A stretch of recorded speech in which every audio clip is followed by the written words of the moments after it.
Good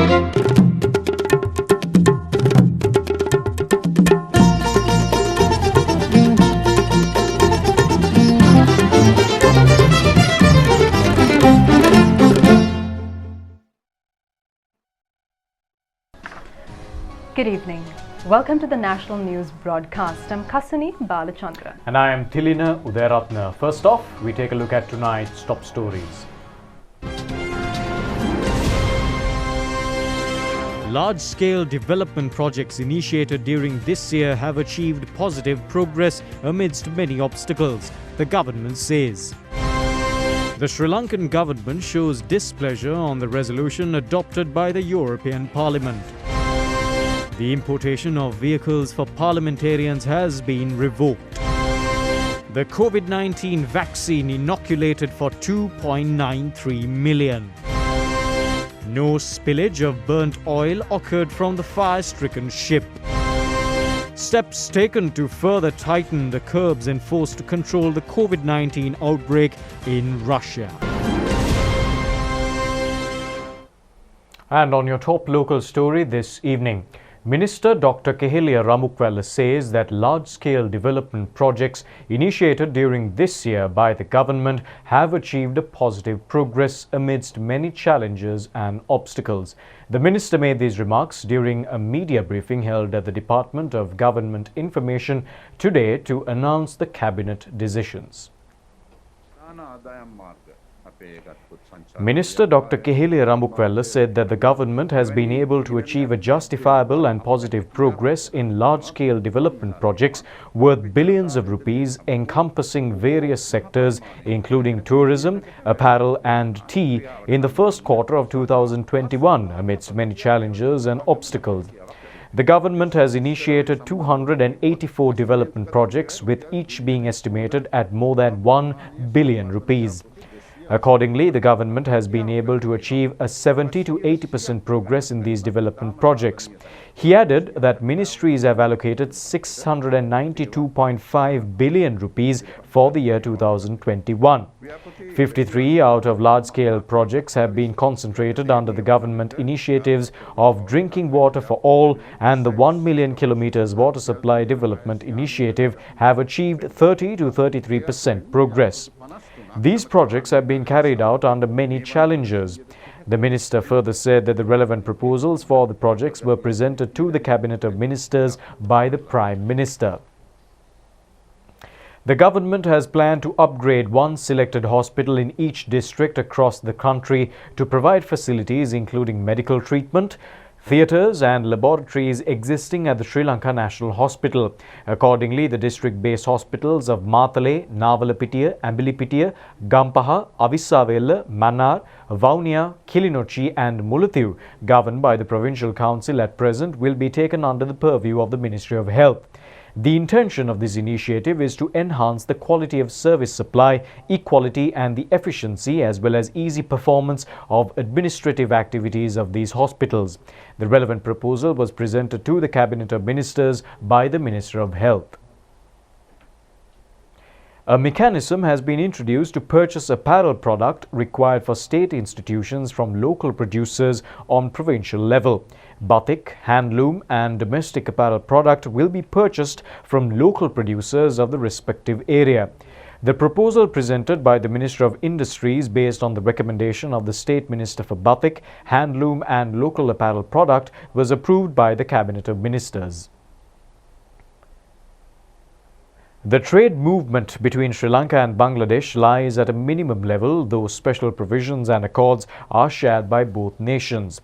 Attention was directed to further strengthening bilateral economic ties during the Prime Minister's recent visit to Bangladesh as the initial step in this regard, and an agreement was reached to look into the possibility of entering into a preferential trade agreement with a short list of goods. Necessary steps will be taken in this regard following discussions with relevant authorities in Bangladesh. Minister Dr. Kehelia Ramukwella also expressed his views on the recent resolution adopted by the European Parliament in relation to Sri Lanka and the status of the GSP Plus concessions. GSP Plus relates to government industry, particularly the exports of goods that are done in Sri Lanka. Now, as far as the GSP Plus is concerned, if it is related to the subject matter, I will understand and I will say yes. If you are talking of child labor, if the facilities are in the factories that produce the products are not in conformity with the requirements of the European Union or whatever, and then if the labor laws are not practiced, which are directly related to the issue. Now, there is justification on that. I honestly don't see a justification for another organization, entity, to bring in rules and regulations asking us to change our constitution. Constitution is the right of the citizens of Sri Lanka. The sovereignty lies within the people of Sri Lanka, not anybody else. If they say anything related to the subject, I will raise my hands. I say, yes, we need to give attention to it. But this is purely total manipulation of some interested quarters. I am sure the foreign ministry will take it up. And I think it should be dealt. Now, supposing if they turn around and tell us, you have to change this clause in the constitution, then where is the sovereignty that lies within the executive, legislature, and judiciary? And those are the checks and balances that are placed in the constitution for us to answer the public of Sri Lanka. But here, some organization comes up somewhere and says, well, I can remember at one time, they said that we should negotiate with the terrorist. That was one of the conditions laid down. I'm basically requesting the representatives here, you come out with any conditions that are related to the subject matter. Now, supposing, if they, I wonder whether they consider Sri Lanka as a sovereign nation in the first place. If that's the case, can any organization tell us to do away with our sovereignty and just to accept what they say and carry on business? Now, the government regrets the adoption of a resolution on Sri Lanka in the European Parliament recently. The government has pointed out that the European Commission has not cognized the multifaceted progress made by Sri Lanka in reconciliation and development when adopting the resolution. A resolution entitled "The Situation in Sri Lanka, in particular the arrests under the Prevention of Terrorism Act," was adopted by the European Parliament on the 10th of June. The final outcome of the adopted resolution is to impact on the GSP Plus concessions provided by European Commission to Sri Lanka. Foreign Minister Dinesh Gunawardena met with charged affairs of the delegation of the European Union in Colombo, Thorsten Bergfred, as well Colombo-based EU envoys from France, Italy, Romania, Germany and the Netherlands yesterday to discuss in this regard. During the meeting, the minister has pointed out that the provisions of the Prevention of Terrorism Act were invoked to address heinous acts of terrorism committed on its people.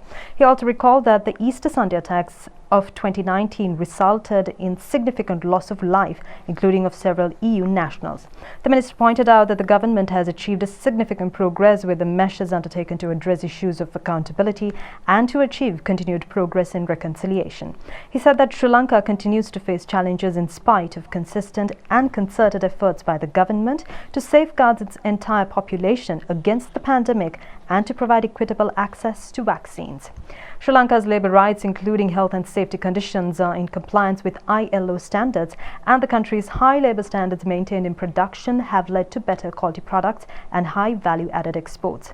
The minister said that the higher demand for ethical products from Sri Lanka has led to increased production, subsequent investment and improvement of the human capital in the country. According to the foreign minister, informed the ambassadors that the country should receive the support of the global community to safeguard the rights of the people, considering the progress achieved in this challenging period. Minister Douglas Devananda, State Minister Tharaka Balasurya and Foreign Secretary Admiral Professor Janath Kolombage also participated in the meeting. State Minister Ajit Niwad Cabral says that the importation of vehicles which were to be purchased for parliamentarians have been completely revoked. The State Minister, addressing a media briefing held today, said that the relevant purchase order was cancelled after the proposal was suspended at the meeting of the Cabinet of Ministers held on the 24th of May. State Minister Ajit Niwad Cabral said that following discussions with the relevant parties, a decision was reached to revoke the order to purchase vehicles at present. He assured that such instances will not take place in the future. Financial provisions worth 138 billion rupees have been allocated for COVID-19 related expenses and relevant investments for the benefit of the public.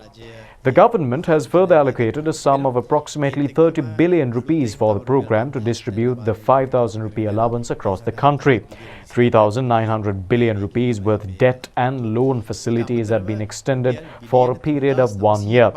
The State Minister further said that 168 billion rupees worth loan facilities have been granted for the public at a lower interest rate of 4% through the central bank. Such relief measures have been taken for the betterment of the general public during these challenging times.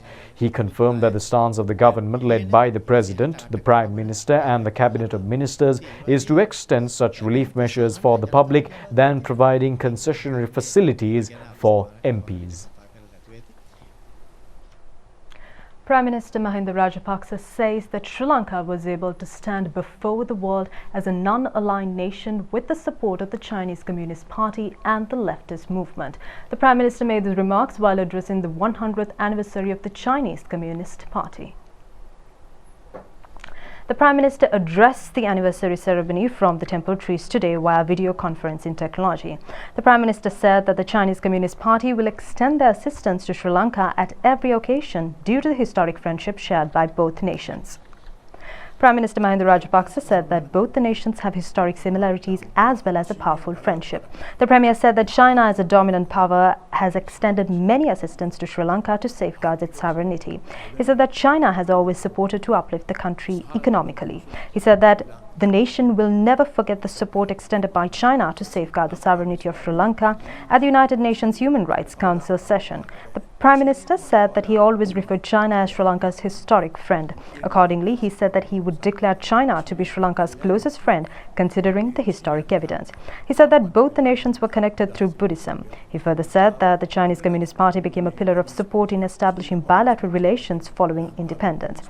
The Premier further said that similar to Chinese Communist Party, Sri Lanka's Communist Party value and admire many aspects based on Sri Lanka's heritage, which comprises of national economy, sovereign nation and domestic industrial system, including agriculture.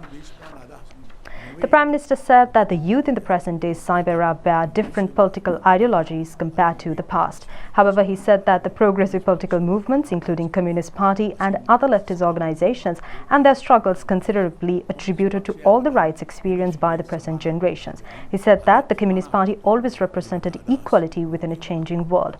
He said he believes that the Communist Party will continue to commit for global equality similar to the past.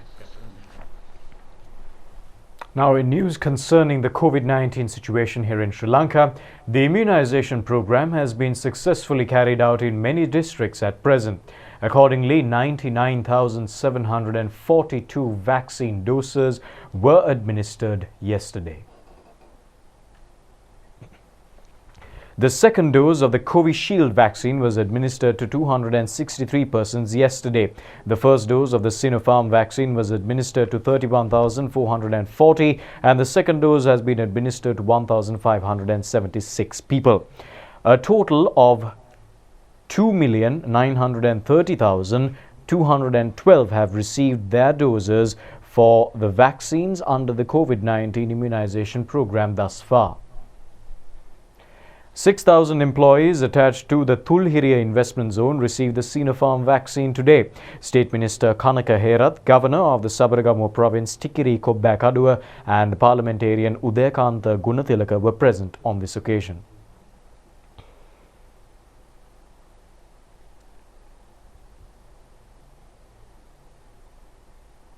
(1,843) COVID-19 patients were detected in the country today. 2,014 patients left hospital today following recovery. Accordingly, the total recoveries in the country has increased up to a total of 192,472. 33,027 COVID-19 patients are still receiving treatment at hospitals. The Director General of Health Services confirmed that 57 COVID-19 related deaths were reported on the 13th of this month. A consignment of medical equipment was presented to the maternity ward at the Ragam Hospital for COVID-19 treatment today. It was held with the participation of State Minister Dr. Sudarshini Fernando Pulle. The consignment is valued at more than 3 million rupees. Professor Tiran Dias and Leeson's and Hema's private hospitals had made this donation. Meanwhile, the police have indicated that a total of 33,949 people have been arrested thus far for violating health guidelines.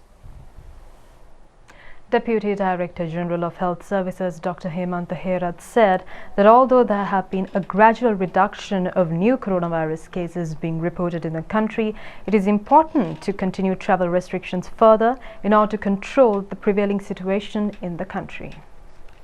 We have seen significant reduction of or gradual reduction of new cases reporting from the country. However, even though the numbers are going down, it is too early to comment whether we have or we are harnessing the benefits of the travel restrictions that imposed in the past few days. However, if this trend is continuing, if we can continue the travel restrictions that we are at present abiding by, if we can continue such travel restriction into a few more days, that will be helpful to bring these numbers further down. Even if the travel restrictions are legally lifted, the general public should take the responsibility into their hands and then make sure that their traveling is restricted to a minimum and only for essential purposes, and also face shield is intended to supplement the face mask and not to replace the face mask. The face mask of reasonable quality is the most important protective measure to prevent the spread of disease from an infected person to others, and also to prevent the entry of viruses through droplets to an uninfected person. Face shield will supplement the protection that is given by the face mask. At the same time, the question has been raised about the use of mix of vaccines or using some other vaccines instead of second dose of AstraZeneca, for which studies have been carried out, data is gathering, and some results of such trials are published in journals, articles, and the committee in the Ministry of Health is reviewing this data and continuously updating their level of knowledge related to this issue. And if sufficient data is there to warrant or recommend such mixed match vaccination, that will be implemented if such recommendation is given by the professionals or technical groups, especially the Advisory Committee on Communicable Diseases, which is the apex body who will be recommending the government related to the vaccination process. Then only it will be implemented. Until such time, we have to wait patiently to see what would be happening. And in COVID-19 news concerning the global population, several Russian regions tightened coronavirus restrictions today, and measures have been taken to increase hospital capacity for an influx of patients after a steep rise in COVID-19 cases. Coronavirus has claimed lives of more than 3.8 million people and infected over 177 million globally. Russia has recorded a surge in coronavirus cases in the last week. Authorities reported more than 14,700 infections on Sunday, the largest one-day tally since February. Over the weekend, St. Petersburg, which is hosting matches of the Euro 2020, and Moscow have imposed new curbs to restrict a further spread. Moscow declared a 4-day public holiday to reduce the spread of this virus. Russia reported 14,185 new coronavirus cases in the last 24 hours, along with more than 300 deaths.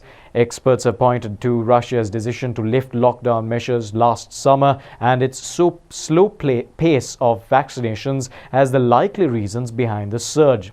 Fearing the economic disaster of a prolonged shutdown, the Russian authorities lifted federal lockdown measures in July, and the country weathered a huge second wave of infections last autumn and winter, during which its regions were worst hit.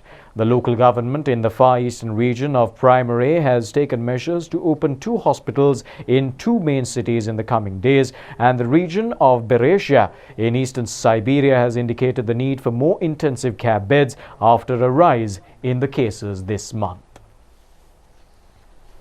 And in more local stories, Minister Uday Gammampilla made remarks on the decision reached to increase the fuel rates during a media briefing held at the Ministry of Energy today. Minister Udayagamampila said that the price rate of diesel was increased by 7 rupees considering the public convenience when the price rate of petrol was increased by 20 rupees comparatively. He further said that many relief measures have been taken for the benefit of the public. He added that the cost for the production of kerosene is at 102 rupees, though the selling price is at 77 rupees. Accordingly, he said that the government incurs a loss of 25 rupees for the production of kerosene.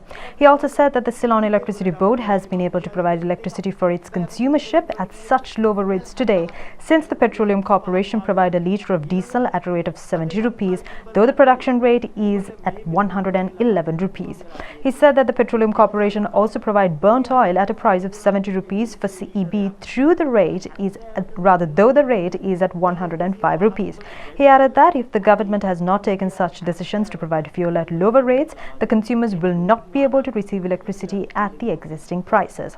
He said that the Petroleum Corporation has borne the majority of the country's cost of living, which has led to the fuel price increase. However, he said that the increased rates will not suffice to avert the loss experienced by the Petroleum Corporation. A meeting was held on the issues pertaining to organic fertilizer producers in the Kalutara district at the district secretariat yesterday. The meeting was held with the participation of State Minister Mohan De Silva and parliamentarian Anupa Pascual. Attention was directed on many issues faced by fertilizer producers during the meeting. State Minister Mohan De Silva said that the decision to ban the importation of chemical fertilizer was not a sudden decision reached by the government. The efficiency of the large-scale organic fertilizer production maintained in the Digampataha area of the Dambulla Municipal Council has been further improved.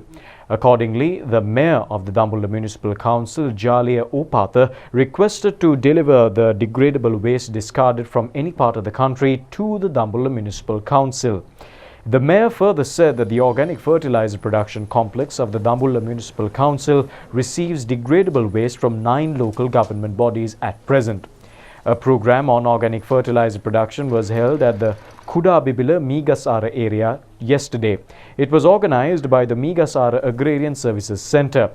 Organic fertilizer is expected to be used in 900 acres of paddy fields belonging to 26 Glamaniladari divisions of the area. The government emphasizes that no spillage of oil has occurred from the Express Pearl ship. State Minister Nalaka Gudaheva made these remarks while addressing a media briefing held at the Department of Government Information this evening. The State Minister also said that 3 advisors from the United Nations have arrived in the country to direct instructions over the compensation process of the ship's accident.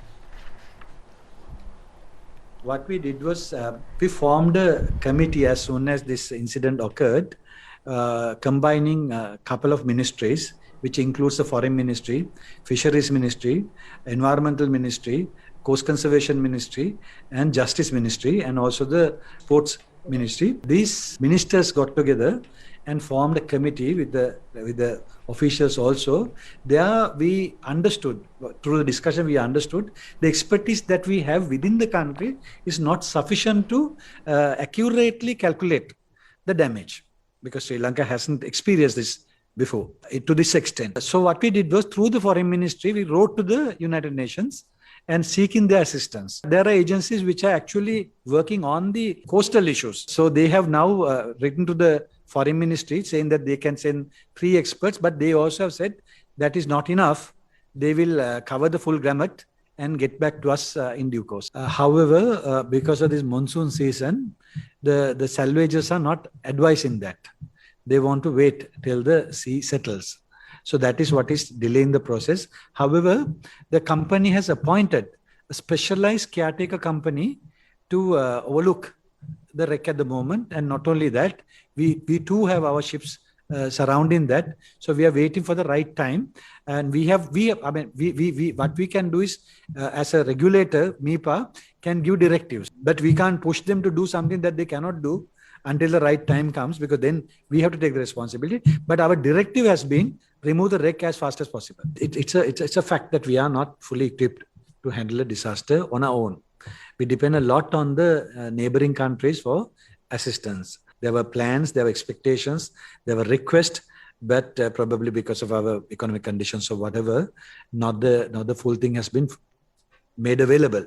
But now we are trying to do two things. Number one, whatever within our limits, whatever what we can request from budgets, next year we'll be seeking budgets for various institutes to buy this equipment. Secondly, we are writing to many countries, many supportive, friendly countries, asking whether they can assist us, because it is not like seeking financial assistance. Equipment is something that can come much easier.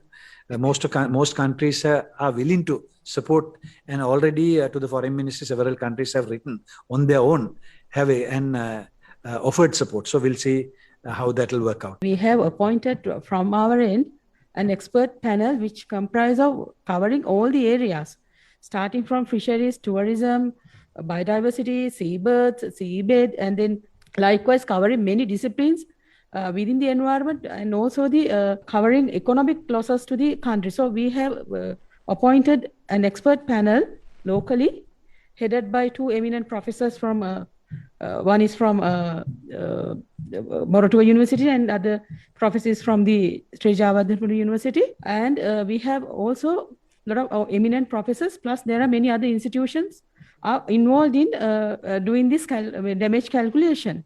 So while we do this locally with the available expertise that we have within us, we are also working to get external or foreign expertise, so to see that the entire process is looked after and calculated properly, and ensure that we'll get the claim, the maximum claim possible to the country. So that is the approach. The distribution of the 5,000 rupee worth allowance for the fisheries families deprived of an income earning livelihood in the Gampaha district due to the Express Pearl ship's accident was initiated today. A total of 9,883 families are expected to receive the allowance. The 5,000 rupee allowance was presented to 7,753 families belonging to 34 Gram Niladhari divisions under the Negombo Divisional Secretariat today. A total of 173 persons received the 5,000 rupee allowance in the Uspetakeyava Gram Niladhari division today. This allowance will be distributed among 2,130 families engaged in dry fish and nets-related industries and deprived of an income in Negombo, Vattala, Katana and Jayala areas. Well, that's a wrap on tonight's Rupavahini English News. Join us once again tomorrow. Until then, thanks for watching, stay safe and have a great night. Good night.